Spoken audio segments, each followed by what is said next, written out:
Bakit may mga taong hindi ka inaatake pero pinaparamdam na parang mali ka? Yan ang subtle invalidation.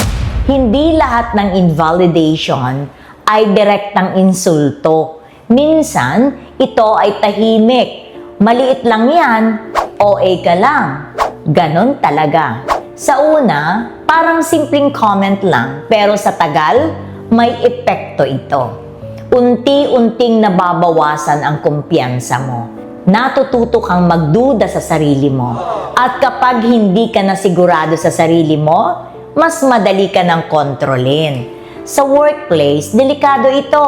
Dahil ang mga taong hindi napapakinggan ay titigil na lang magsalita. At kapag tumahimik na sila, nawawala ang ideas, feedback, at initiative.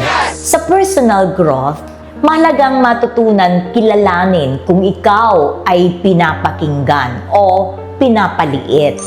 Kung gusto mong mas maintindihan ang behaviors na nakakaapekto sa confidence at communication, follow this page.